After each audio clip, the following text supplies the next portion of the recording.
ആദ്യം നമുക്ക് ചോക്ലേറ്റ് കേക്കിലേക്ക് ആവശ്യമായിട്ടുള്ള മൈദ അളന്നെടുക്കാം. അപ്പം ഞാനിവിടെ 1 കിലോൻ്റെ ചോക്ലേറ്റ് കേക്ക് ആയതുകൊണ്ട് 1.5 കപ്പ് മൈദയാണ് അളന്നെടുക്കണേ. 1 സ്പൂൺ വെച്ചിട്ട് ഇതേപോലെ വേണം എപ്പോഴും മൈദ അളന്നെടുക്കാൻ. ഇല്ലെച്ചെങ്കിൽ അതിൻ്റെ അളവിന് വ്യത്യാസം വരും. ഒന്ന് ഇതേപോലെ പ്രസ് ചെയ്ത് കൊടുക്കുക. എന്നിട്ട് വേണം അടുത്തത് വീണ്ടും നിറയ്ക്കാൻ. എല്ലാ ഭാഗം പ്രസ് ചെയ്ത് കൊടുക്കുക.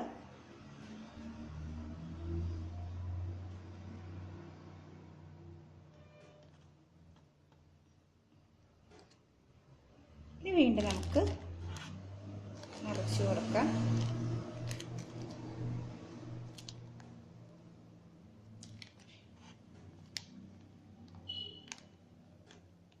ജസ്റ്റ് ഒന്ന് അമർത്തി കൊടുക്കുക. എന്നിട്ടൊന്ന് വടിച്ചെടുക്കണം. എന്നാൽ മാത്രമേ കറക്റ്റ് അളവിന് 1.5 കപ്പിന് കറക്റ്റ് കിട്ടുള്ളൂ. ഇത് എൻ്റെ 250 ml മെഷർമെൻറ്റ് കപ്പാണ്. ഇനി ഇത് നമുക്ക് ഇങ്ങനെ ഒരു സ്പാച്ചുല എന്തെങ്കിലും വെച്ചിട്ട് ഒരു നൈഫ് എന്തെങ്കിലും വെച്ചിട്ട് ഇതേപോലെ ഒന്ന് വടിച്ചു കൊടുക്കുക. അതേപോലെ 1.5 കപ്പ് നമുക്ക് ഇതേപോലെ എടുക്കാം. അപ്പോൾ ഞാൻ 1.5 കപ്പ് മൈദ അളന്നെടുത്തിട്ട് വെച്ചിട്ടുണ്ട്. ഇതിലേക്ക് നമ്മൾ നേരത്തെ മൈദ എടുത്ത പോലെ തന്നെ 1.5 കപ്പ് പഞ്ചസാര പൊടിച്ചത് ചേർത്ത് കൊടുക്കുക. ആദ്യം നമുക്ക് ഈ മൈദയും പഞ്ചസാരയും കൂടിയിട്ട് ജസ്റ്റ് ഒന്ന് അരിച്ചു കൊടുക്കാം.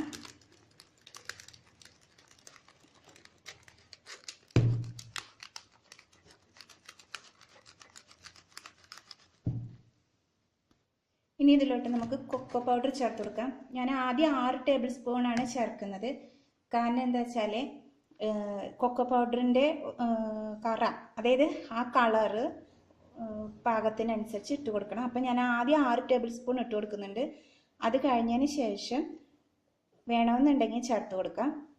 ഇനി ഇതിലോട്ട് നമുക്ക് 1/2 ടീസ്പൂൺ ബേക്കിംഗ് സോഡ ചേർത്ത് കൊടുക്കാം. 1.5 ടീസ്പൂൺ ബേക്കിംഗ് പൗഡർ ചേർത്ത് കൊടുക്കാം. 1/4 ടീസ്പൂൺ ഉപ്പ് ചേർത്ത് കൊടുക്കുക. ഇനി ഇതെല്ലാം കൂടെ നന്നായിട്ട് കട്ടയില്ലാതെ അരിച്ചെടുക്കുക.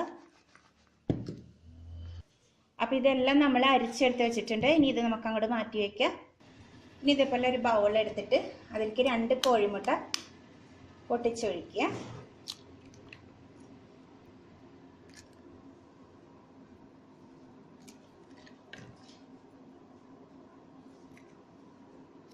ഈ മുട്ട നമുക്കൊന്ന് മിക്സ് ചെയ്തെടുക്കാം.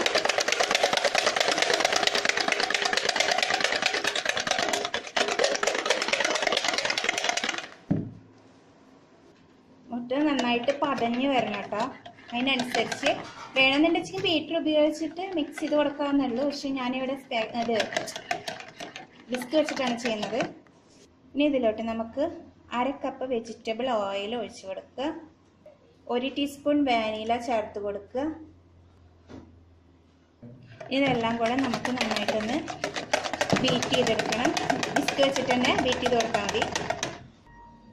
അപ്പോൾ നമ്മൾ എഗ്ഗ് നന്നായിട്ട് പതപ്പിച്ചെടുത്തിട്ടുണ്ട്. ഇനി ഇതിലേക്ക് കുറേശ്ശായിട്ട് ഡ്രൈ ഇൻഗ്രീഡിയൻസ് ചേർത്ത് കൊടുത്തിട്ട് മിക്സ് ചെയ്ത് കൊടുക്കുക.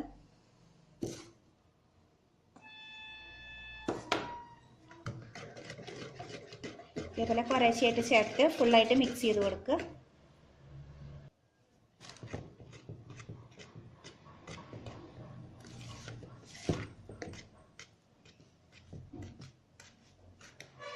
ഇനി ഇതിലേക്ക് നമുക്ക് ഞാനിവിടെ 1/2 കപ്പ് കോഫി എടുത്ത് വെച്ചിട്ടുണ്ട്. അപ്പോൾ 1/2 കപ്പ് ചൂടുവെള്ളത്തിൽ 1 teaspoon instant coffee powder mix ചെയ്ത് വെച്ചിരിക്കുന്നതാണത്. ഇത് ആദ്യം കുറച്ച് ചേർത്ത് കൊടുക്കുക. ഇതിലോട്ട് 1/2 കപ്പ് പാലെടുത്ത് വെച്ചതിൻ്റെ പകുതി ചേർത്ത് കൊടുക്കുക. എന്നിട്ട് മിക്സ് ചെയ്ത് കൊടുക്കുക. അപ്പോൾ നമ്മൾ ബാക്കിയുള്ള പൊടി കൂടി ചേർത്ത് കൊടുത്തിട്ടുണ്ട്. ഇനി ഇതിലോട്ട് ബാക്കിയിരിക്കുന്ന കോഫി കൂടെ ചേർത്ത് കൊടുക്കുക. ആദ്യം ഒന്ന് മിക്സ് ചെയ്തതിന് ശേഷം അതിനനുസരിച്ച് നല്ല ലൂസായിട്ടുണ്ടെങ്കിൽ പാല് കുറച്ച് ചേർത്ത് കൊടുത്താൽ മതി. ഇല്ലാച്ച ചേർത്ത് കൊടുക്കണ്ട. അല്ല ടൈറ്റായിട്ട് തന്നെയാണ് ബാറ്ററി ഇരിക്കണമെന്നുണ്ടെങ്കിൽ കുറച്ച് പാല് ചേർത്ത് കൊടുക്കുക. ഇനി നമുക്കിതൊന്ന് നന്നായിട്ട് മിക്സ് ചെയ്ത് കൊടുക്കുക. ഇതിലോട്ട് നമുക്കൊരു 2 ടേബിൾ സ്പൂണോളം പാല് ചേർത്ത് കൊടുത്താൽ മതി. ഇനി ഒന്ന് മിക്സ് ചെയ്യുക. കാരണം ഇത് അത്യാവശ്യത്തിന് ബാറ്റർ ലൂസാണ്. അപ്പോൾ ഇനി പാല് 1/2 കപ്പ് ഫുള്ളായിട്ട് ചേർത്ത് കൊടുക്കേണ്ട കാര്യമില്ല. അപ്പോൾ എപ്പോഴും പാലും കോഫിയൊക്കെ ചേർത്ത് കൊടുക്കുമ്പോൾ പകുതിയായിട്ട് ചേർത്ത് കൊടുക്കുക. ഇല്ലാച്ചാൽ ബാറ്റർ വെള്ളം പോലെയായി കിട്ടും. അപ്പോൾ പിന്നെ ബേക്ക് ചെയ്യാനും പാടായിരിക്കും. ഇനി ഇപ്പോൾ ഞാൻ പ്രത്യേകം പറയുന്ന ഒരു കാര്യം, വണ്ടർ ഷെഫ് OTGയിലാണ് ഞാൻ ഈ കേക്ക് ബേക്ക് ചെയ്യുന്നത്. അപ്പോൾ ഞാൻ ആദ്യം 200 ഡിഗ്രി സെൽഷ്യസിൽ വണ്ടർ ഷെഫ് OTGയിൽ 200 ഡിഗ്രി സെൽഷ്യസിൽ ഒരു 10 മിനിറ്റ് പ്രീ ഹീറ്റ് ചെയ്ത് വെച്ചിട്ടുണ്ട്. 10 മിനിറ്റ് ഇപ്പോൾ ആയിട്ടുണ്ട്. ഇനി നമുക്കിതൊരു ട്രേയിലേക്ക് മാറ്റിയതിന് ശേഷം ബാക്കി ഞാൻ ഓവനിലെ സെറ്റിങ്സ് കാണിച്ചു തരാം. ഇനി നമുക്ക് ബേക്കിംഗ് ട്രേ ഒന്ന് സെറ്റ് ചെയ്തെടുക്കാം. ഞാൻ ഇതേപോലെ ഒരു സ്ക്വയർ ടൈപ്പ് ബേക്കിംഗ് ട്രേ ആണ് എടുത്തിരിക്കുന്നത്. അതിനകത്തോട്ട് ഒരു അതായത് ബട്ടർ പേപ്പർ വെച്ച് കൊടുത്തിട്ടുണ്ട്. ഇനി ഇതിലോട്ട് നമുക്ക് ബാറ്റർ ഒഴിച്ച് കൊടുക്കാം.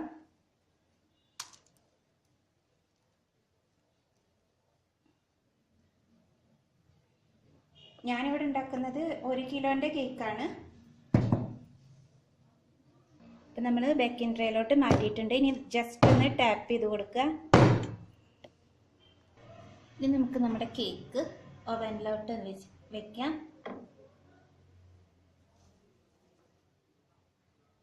സെൻറ്ററിൽ വെച്ച് കൊടുക്കുക.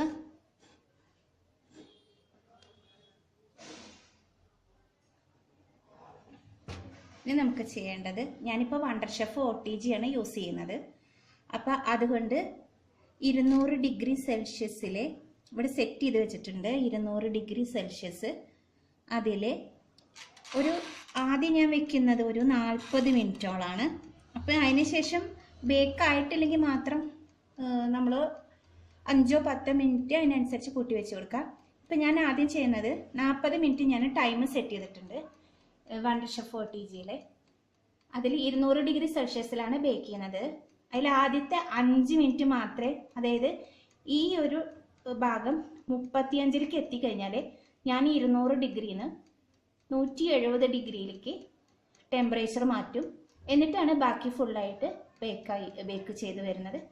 അപ്പോൾ ആദ്യത്തെ 5 മിനിറ്റിന് ശേഷം 170 ഡിഗ്രിയിലേക്ക് മാറ്റുക. വണ്ടർ ഷെഫ് OTG യൂസ് ചെയ്യുന്നവർ, ബാക്കിയുള്ളവർ അവരുടെ ഓവനിൻ്റെ ടെമ്പറേച്ചർ അനുസരിച്ച് സെറ്റ് ചെയ്യുക. അപ്പം നമ്മുടെ കേക്ക് ബേക്കായി വന്നിട്ടുണ്ട്.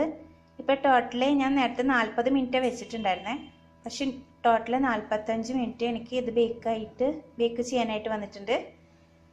ഇനി നമുക്കിത് ഒരു ദിവസം ഫുള്ളായിട്ട് പുറത്ത് വെച്ചതിന് ശേഷം മാത്രമേ ഡെക്കറേറ്റ് ചെയ്ത് കൊടുക്കാൻ പാടുള്ളൂ.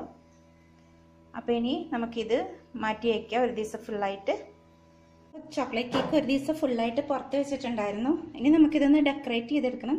അപ്പം ഞാനിവിടെ 3 ലെയറായിട്ട് കട്ട് ചെയ്ത് വെച്ചിട്ടുണ്ട്.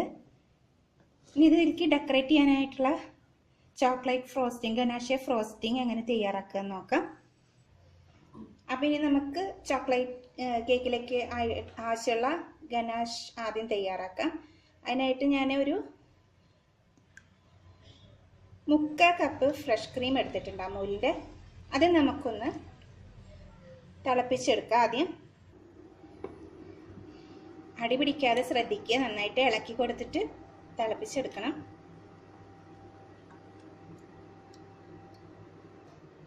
ഫ്രഷ് ക്രീം ഒന്ന് നന്നായിട്ട് തിളച്ച് വന്നിട്ടുണ്ട്. ഇനി നമുക്കിതിനകത്തോട്ട് ഒരു 3/4 കപ്പ് ക്യൂബ്സ് ആക്കിയിട്ടേക്കുന്ന ഡാർക്ക് ചോക്ലേറ്റ് ചേർത്ത് കൊടുക്കാം. ഇതേപോലെ കട്ട് ചെയ്ത് വെച്ചിരിക്കുന്ന ചോക്ലേറ്റ് ആണ് ഒരു 3/4 കപ്പ് ചേർത്ത് കൊടുക്കുക. ഇനി ഇത് നന്നായിട്ട് ഇളക്കി കൊടുത്തുകൊണ്ടേയിരിക്കുക. ചോക്ലേറ്റ് ഒരുപാട് അതായത് ചോക്ലേറ്റ് ഇതേപോലെ നേരിട്ട് തീയിൽ വെച്ച് കഴിഞ്ഞാൽ കരിഞ്ഞു പോവും. അപ്പോൾ ശ്രദ്ധിച്ചിട്ട് വേണം ഇതൊന്ന് ഇളക്കിയെടുക്കുക. അത് ഡബിൾ ബോയിൽ ചെയ്യുന്നതല്ല. ഇനി ഇതിനകത്തോട്ട് നമുക്ക് 1 ടീസ്പൂണ് അൺസോൾട്ടഡ് ബട്ടർ ചേർത്ത് കൊടുക്കുക. ഇനി നന്നായിട്ട് ഇളക്കി ഈ ചോക്ലേറ്റ് ഒന്ന് മെൽറ്റായി കഴിഞ്ഞാൽ നമുക്കിത് സ്റ്റവ് ഓഫ് ചെയ്യാം. അതുവരെ നന്നായിട്ട് കൈവിടാതെ തന്നെ ഇളക്കി കൊടുക്കുക. ചോക്ലേറ്റ് കരിഞ്ഞു പോകാതെ സൂക്ഷിക്കുക. അപ്പോൾ ചോക്ലേറ്റ് ഗനാഷ് ഇവിടെ റെഡി ആയിട്ടുണ്ട്. ഇനി നമുക്കിതൊന്ന് ഇളക്കിക്കൊണ്ടേയിരിക്കുക. ഇതിലത്തെ തരികളൊക്കെ ഉള്ളത് നന്നായിട്ടൊന്ന് ഫുള്ളായിട്ട് മെൽറ്റായി വരണം. അപ്പോൾ നല്ലൊരു മിനുസവും വരും. ചെറുതായിട്ടൊന്ന് കട്ടിയാവും വേണം. അപ്പോൾ കൈവിടാതെ സ്റ്റവ് ഓഫ് ചെയ്തതിന് ശേഷം ഇളക്കിക്കൊണ്ടേയിരിക്കുക. ഇനി നമുക്ക് കേക്കിൽ ആദ്യം ചെയ്യേണ്ടത്, ഞാനിവിടെ 3 ലെയറായിട്ട് മുറിച്ചിട്ടുണ്ടെന്ന് പറഞ്ഞല്ലോ, അതിലേക്ക് നമുക്ക് ഷുഗർ സിറപ്പ് ഒന്ന്, ഒരുപാട് പഞ്ചസാര കലക്കി ഉണ്ടാക്കരുത് കേട്ടോ, ഒരു 2 ടീസ്പൂണ് ഒരു കപ്പ് വെള്ളത്തിലേക്ക് മതി. കാരണം എന്താ വെച്ചെങ്കിൽ ചോക്ലേറ്റ് ഭയങ്കരമായിട്ടുള്ള മധുരമാണ്. അപ്പോൾ നമ്മൾ കുറച്ച് എടുത്താൽ മതി. എന്നിട്ട് ജസ്റ്റ് ഒരുപാടൊന്നും നനച്ച് കൊടുക്കണ്ട, കാരണം ചോക്ലേറ്റ് കേക്ക് എന്ന് പറഞ്ഞാൽ ജ്യൂസി കേക്കൊന്നുമല്ല. അപ്പോൾ ജസ്റ്റ് നമ്മളിത് ചെയ്യുന്നത് എന്തിനാണെന്ന് വെച്ചെങ്കിൽ, നമ്മൾ ചെയ്യുന്ന ഫ്രോസ്റ്റിങ് ഇതിനകത്തോട്ട് പിടിക്കാൻ വേണ്ടിയിട്ടാണ് നമ്മൾ ഷുഗർ സിറപ്പ് ഒഴിച്ചു കൊടുക്കുന്നത്. അപ്പോൾ ഇത്ര ഒഴിച്ചു കൊടുത്താൽ മതി. അപ്പം ഇനി നമുക്ക് ഇതിൻ്റെ മീതോട്ട് നമ്മൾ ഗനാഷ് ഉണ്ടാക്കിയിട്ട് തണുപ്പിക്കാൻ വെച്ചിട്ടുണ്ടായിരുന്നു, അത് ഒന്ന് ഒഴിച്ചു കൊടുക്കുക. എന്നിട്ട് എല്ലാ ഭാഗത്തേക്കും ഒന്ന് സ്പ്രെഡ് ചെയ്ത് കൊടുക്കുക. ഇത് തന്നെ ഇവിടെ ഇരുന്നിട്ട് സെറ്റ് ആയിക്കോളും. ഈ ലെയറിൽ ഇരുന്നിട്ട് നമ്മളൊന്ന് ജസ്റ്റ് എല്ലാ ഭാഗത്തേക്കും ഒന്ന് സ്പ്രെഡ് ചെയ്യുക. നമ്മൾ എല്ലാ ഭാഗത്തും ചോക്ലേറ്റ് സ്പ്രെഡ് ചെയ്ത് കൊടുത്തു. ഇനി ഇതിൻ്റെ മുകളിലോട്ട് നമുക്ക് അടുത്ത ലെയർ വെച്ച് കൊടുക്കാം. ഞാൻ രണ്ടാമത്തെ ലെയർ വെച്ച് കൊടുത്തിട്ടുണ്ട്. അപ്പോൾ ഒപ്പം ആക്കി ലെവലാക്കി കൊടുക്കുക, ഒരേപോലെ ആവണം, അല്ലെങ്കിൽ നമ്മൾ ഫ്രോസ്റ്റ് ചെയ്യുമ്പോൾ അത് ബുദ്ധിമുട്ടായിരിക്കും. ഇനി ഇതിൻ്റെ മീതോട്ട് നമുക്ക് ഷുഗർ സിറപ്പ് ഒന്ന് ഒഴിച്ചു കൊടുക്കാം. ജസ്റ്റ് ഇനി നമുക്ക് ഗനാഷ് ഒഴിച്ചു കൊടുക്കാം.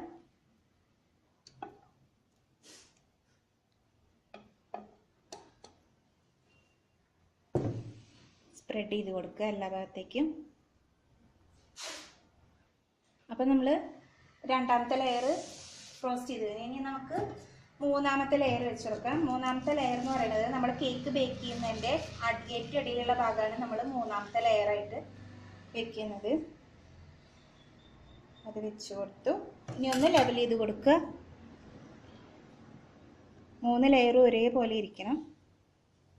ഇനി അതിൻ്റെ മീതെ നമ്മൾ ഷുഗർ സിറപ്പ് ഒഴിച്ചു കൊടുക്കും. അപ്പം നമ്മൾ മൂന്നാമത്തെ ലെയർ വെച്ചു. ഇനി അതിൻ്റെ മീതെ നമ്മൾ ഗനാഷ് അല്ല ചേർക്കുന്നത്. അത് ഞാനിവിടെ 1 കിലോൻ്റെ ചോക്ലേറ്റ് കേക്കാണ് ഇപ്പോൾ ഇവിടെ കാണിക്കുന്നത്. അപ്പോൾ അതിലേക്ക് ഞാൻ ഏകദേശം ഒരു 3/4 കപ്പോളം വിപ്പിംഗ് ക്രീം എടുത്തിട്ട് നന്നായിട്ട് ബീറ്റ് ചെയ്ത് വെച്ചിട്ടുണ്ട്. വിപ്പിംഗ് ക്രീം ബീറ്റ് ചെയ്യുമ്പോൾ അതിനകത്തോട്ട് ഒരു 4 ടേബിൾ സ്പൂൺ പൊടിച്ച പഞ്ചസാര, അതുപോലെ തന്നെ ഒരു അര ടീസ്പൂണോളം വാനില എസൻസ് ഒക്കെ ചേർത്ത് നന്നായിട്ട് ബീറ്റ് ചെയ്തെടുത്തിട്ടുണ്ടായിരുന്നു. അപ്പോൾ ഇനി ആ വിപ്പിംഗ് ക്രീം നമുക്ക് ഇതിലോട്ട് ചേർത്ത് കൊടുക്കാം.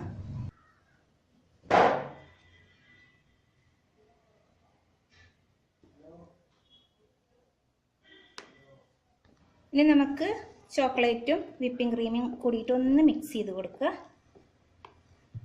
ഒരുപാട് മിക്സ് ചെയ്തിട്ടത് മെൽറ്റായി പോകരുത്, അതിനനുസരിച്ച് ഒരു വിസ്ക് വെച്ചിട്ട് നന്നായിട്ട് മിക്സ് ചെയ്ത് കൊടുക്കുക. അപ്പം ഇച്ചിരി കൂടി കട്ടി കിട്ടും ഇതിന്. അപ്പോൾ ഒരു വിസ്ക് വെച്ചിട്ട് നന്നായിട്ട്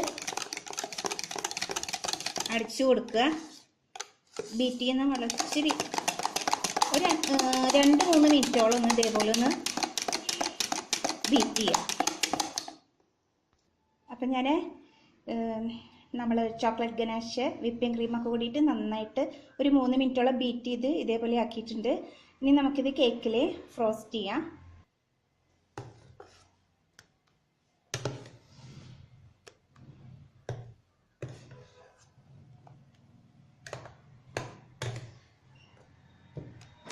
എല്ലാ ഭാഗത്തേക്കും സ്പ്രെഡ് ചെയ്ത് കൊടുക്കുക, ലെവലാക്കി കൊടുക്കുക ടോപ്പ് ഭാഗം നന്നായിട്ട്.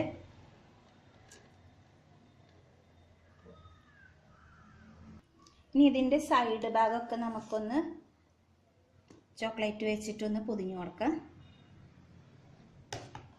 അപ്പം ഇത് ചെയ്യാൻ വിപ്പിംഗ് ക്രീം ഫ്രോസ്റ്റിംഗ് ചെയ്യുന്നതിനേക്കാളും ഭയങ്കര എളുപ്പമാണിത്. പെട്ടെന്ന് സെറ്റായി കിട്ടും നമുക്ക് ഇത് ചെയ്യുമ്പോൾ. എല്ലാ ഭാഗത്തും തേച്ച് കൊടുക്കുക. അപ്പം നമ്മൾ ഫുള്ളായിട്ട് വിപ്പിംഗ് ക്രീം ഫ്രോസ്റ്റിംഗ് ചെയ്തിട്ടുണ്ട്. ഇനി നമുക്കിതൊന്ന് ഇത് വെച്ചിട്ടൊന്ന് ലെവൽ ചെയ്ത് കൊടുക്കുക. സ്ക്രാപ്പർ വെച്ചിട്ട് ലെവൽ ചെയ്ത് കൊടുക്കണം.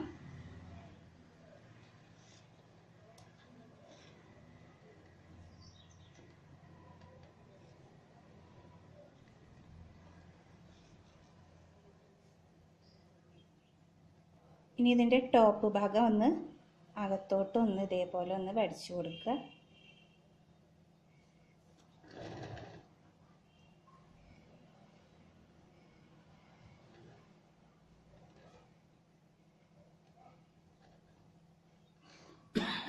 ലെവലായിട്ടില്ലെങ്കിൽ നന്നായിട്ട് ലെവൽ ചെയ്ത് കൊടുക്കുക. ഇനി നമുക്ക് നൈഫ് വെച്ചിട്ട് ഇതൊന്ന് ലെവൽ ചെയ്ത് കൊടുക്കുക.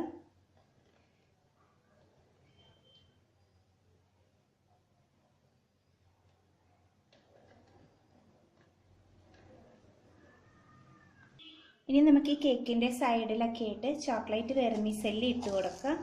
അപ്പോൾ ഒരുപാടൊന്നും വേണ്ട, സ്വല്പം ഇട്ട് കൊടുത്താൽ മതി. ജസ്റ്റ് ഒന്ന് ഒരു ഭംഗിക്ക് വേണ്ടിയിട്ട് ഇട്ട് കൊടുക്കുക എല്ലാ സൈഡും. അപ്പം നമ്മൾ ഇതിൻ്റെ 4 സൈഡും ചോക്ലേറ്റ് വെർമിസെല്ലി വെച്ചിട്ടൊന്ന് ഡെക്കറേറ്റ് ചെയ്ത് കൊടുത്തിട്ടുണ്ട്. ഇനി ഇത് നമുക്ക് കുറച്ച് നേരം ഫ്രിഡ്ജിലൊന്ന് വെക്കാം. ഇനി നമുക്ക് ഫ്ലവറിന് വേണ്ടിയിട്ടൊന്ന് ജസ്റ്റ് റെഡിയാക്കാം. അപ്പം ഞാൻ നേരത്തെ തയ്യാറാക്കി വെച്ച വിപ്പിംഗ് ക്രീമെന്ന് കുറച്ചെടുക്കുകയാണ് ഇതിലേക്ക്. നമ്മൾ നേരത്തെ ഗനാഷ് തയ്യാറാക്കി അതിന് ശേഷം വിപ്പിംഗ് ക്രീമും ഗനാഷും കൂടിയിട്ട് മിക്സ് ചെയ്തിട്ടാണ് നമ്മൾ കേക്ക് ഡെക്കറേറ്റ് ചെയ്തത്, കോട്ട് ചെയ്തെടുത്തത്. അപ്പോൾ അതിലേക്ക് തന്നെ നമുക്ക് വിപ്പിംഗ് ക്രീം ചേർത്ത് കൊടുക്കുക. ആദ്യം അതൊന്ന് മിക്സ് ചെയ്യുക.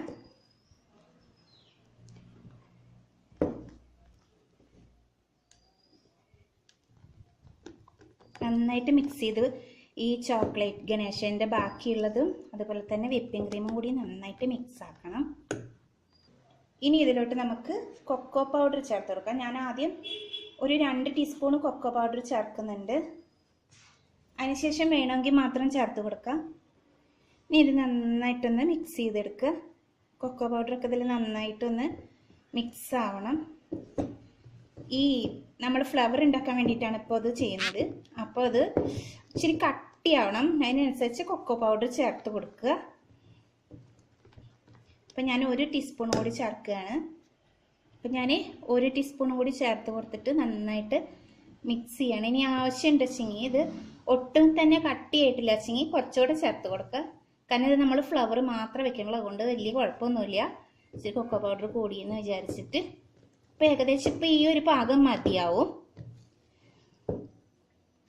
അപ്പം നമ്മൾ ഫ്ലവറിനുള്ള ക്രീം റെഡി ആയിട്ടുണ്ട്. ഇനി നമുക്കിതൊരു പൈപ്പിംഗ് ബാഗിലേക്ക് മാറ്റാം. അതുപോലെ ഒരു നോസിൽ എടുത്തിട്ടുണ്ട്. നമുക്കിനി ഇതൊന്ന് ഡെക്കറേറ്റ് ചെയ്ത് കൊടുക്കുക. നിങ്ങൾക്ക് ഇഷ്ടമുള്ള പോലെ ഡെക്കറേറ്റ് ചെയ്യുക.